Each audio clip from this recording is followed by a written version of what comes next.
شخص نے ہوٹل میں اکیلا فرد باجماعت پڑھتا ہے، ہوٹل کے اسپیکر سے نماز ہو جاتی ہے، بالکل نہیں ہوتی ہے۔ میرا بھائی یہ آواز تو اگر آپ اپنے ملک میں ٹیلی ویژن کھول لیں تو وہاں بھی آ جائے گی، پھر وہاں نماز پڑھ لیا تو یہاں آنے کی کیا ضرورت ہے؟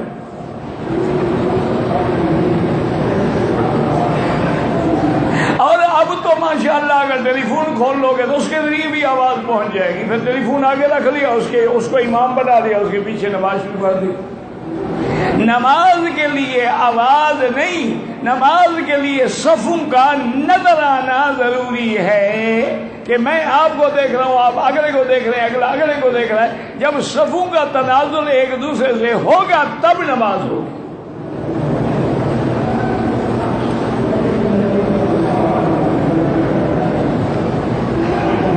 میں نے 10 ذی الحجہ کو کنکریاں مارنے کے بعد حلق کر لیا، خوشبو والا صابن استعمال کیا۔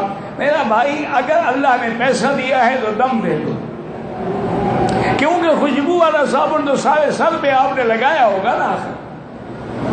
لیکن اگر غریب ہو تو پھر صدقہ کر دو، چونکہ فوراً اتار دو دیا گیا نا صابن بہرحال۔ لیکن آئندہ خیال رکھیں، عمرے کا احرام ہو یا حج کا، سر پہ خوشبو والا شیمپو یا صابن کبھی نہ لگائیں۔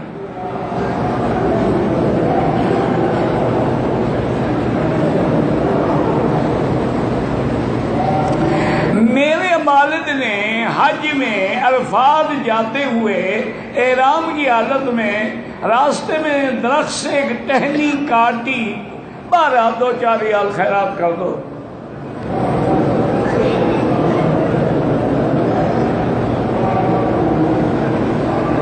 کہتے تھے کہ حجر اسود جو ہے وہ اندر میں اپنی حالت، میرا بھائی حجر اسود جب جنت سے آیا تو سفید تھا، روشن تھا۔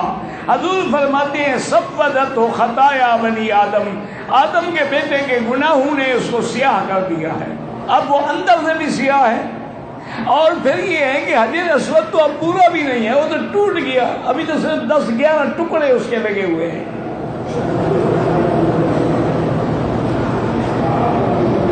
حجر اسود فرشتہ تھا، حجر اسود پتھر تھا، فرشتہ نہیں تھا۔ فرشتہ ہوتا تو اللہ فرشتے کو عذاب دیتے، پتھر بنا دیتے۔ بعض لوگ ہیں مسئلے گھڑتے رہتے ہیں۔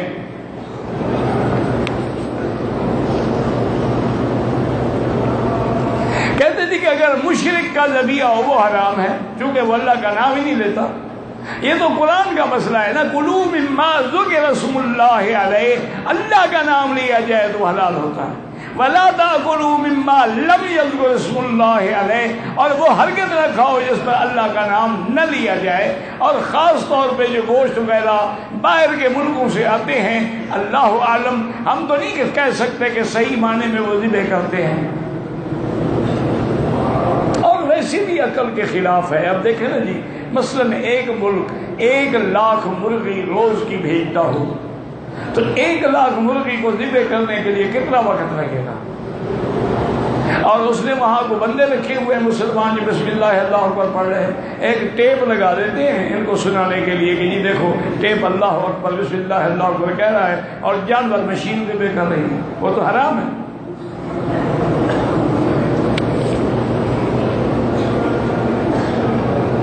کہتے جی کہ کون سی کتابیں پڑھیں؟ میرا بھائی دینی کتابیں پڑھیں اور علماء حق کی کتابیں پڑھیں، تاکہ دنیا کے اندر کتابیں جو ہے نا، یاد رکھو کتابیں تو شیعہ نے بھی لکھی ہیں، خارجیوں نے بھی لکھی ہیں، معتزلہ نے بھی لکھی ہیں، کتابیں تو اہل بدعت نے بھی لکھی ہیں، بڑی دنیا کے اندر عجیب کتابیں لکھی گئی ہیں۔ پہلے پتہ کرو کہ یہ کتاب کس عالم دین نے لکھی ہے۔ اگر تسلی ہو جائے کہ عالم حق ہے، علماء حق ہے، اہل سنت والجماعت سے ہے، تو پھر اس کی کتابیں پڑھو، انشاءاللہ فائدہ ہوگا۔ کہتے تھے حضور پاک نے اپنی آخری نمازیں جو ہیں وہ حنفی طریقے سے پڑھی، حنفی تو بعد میں پیدا ہوئے، حنفی ان کے طریقے سے پڑھتے ہیں، حضور نے حنفی طریقے سے نہیں پڑھے۔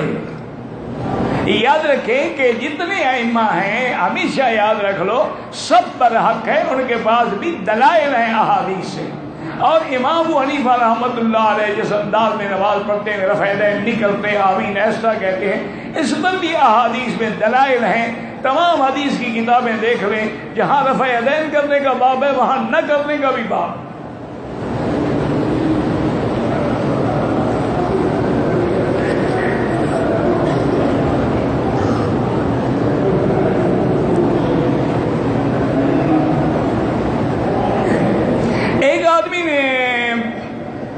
شیعہ گستاخ نے صحابہ کی گستاخی کی اور اماں عائشہ کے بارے میں بھی نعوذ باللہ گستاخی کی، تو ایک مجاہد نے اس کی گردن اتار دی.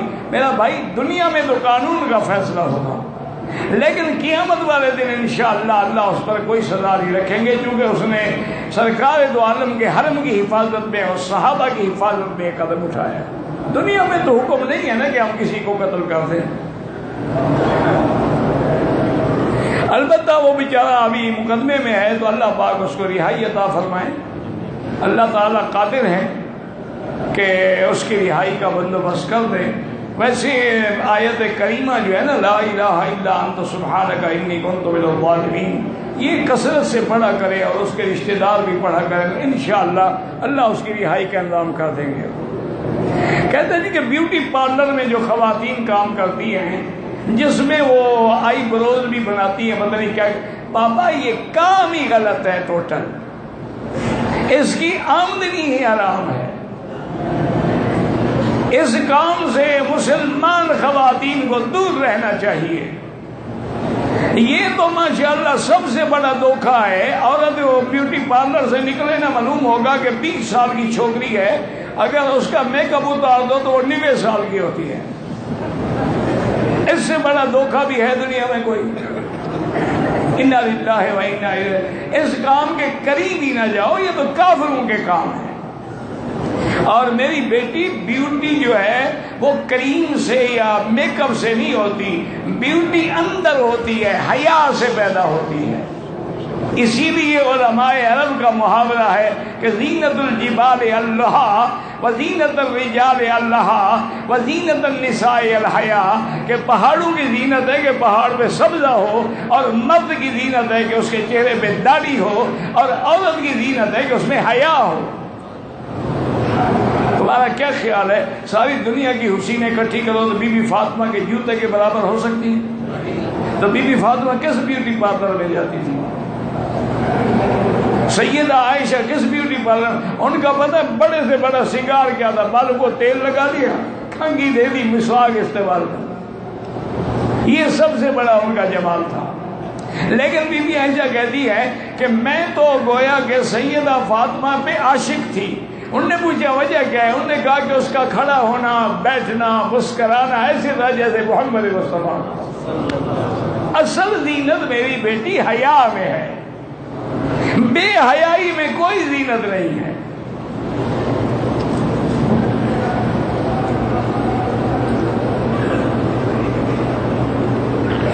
پاکستان میں سپاہ صحابہ کا طریقہ کار، مجھے تو نہیں پتا کیا طریقہ کار ہے، وہ لکھ کے بھیجیں آپ.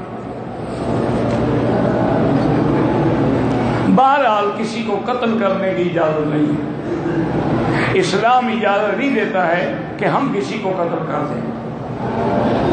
قاضی حکم دے گا، عدالت حکم دے گی، محکمہ حکم دے گا. حضور صلی اللہ علیہ وسلم کے روضہ مبارک پہ جب جائیں، جب سامنے کھڑے ہوں تو براہ راست صلاۃ خطاب کریں، الصلاۃ والسلام علیک یا رسول اللہ. اور دور ہوں تو درود شریف پڑھیں. حضور صلی اللہ علیہ وسلم پر درود پہنچایا جاتا ہے. خواتین کو جنت البقیع اور شہداء احد جانا چاہیے؟ بالکل نہیں جانا چاہیے. باہر سے کھڑے ہو کے ان کے لیے دعا کر لیں، چونکہ حضور پاک صلی اللہ علیہ وسلم نے عورتوں کو مقابر میں جانے سے منع فرمایا ہے، اور فرمایا کہ عورت رقیق القلب ہوتی ہے بیچاری، اس پہ رقت طاری ہوتی ہے، گھبرا کے اس کے منہ سے کچھ باتیں نکل جاتی ہیں ایسی جو اس کے لیے نقصان دہ ہے. بی بی آپ باہر سے کھڑی ہو، دیوار کے باہر کھڑے ہو کے ان کے لیے پڑھیں، دعا مانگیں، سب کچھ کریں، لیکن قبروں پہ جانا جو ہے وہ حضور نے منع فرمایا ہے۔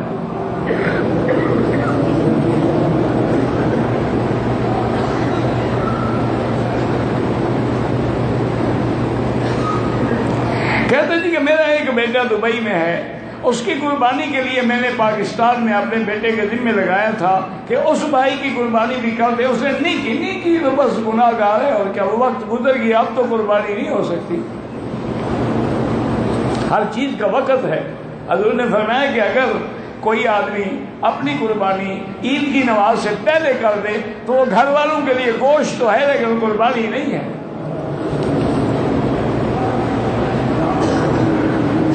میری اہلی میرے ساتھ تھے، مکے میں پہنچے، طبیعت خراب ہو گئی، اس کا بھائی مدینے میں ڈاکٹر ہے، اس کو لے گیا۔ اللہ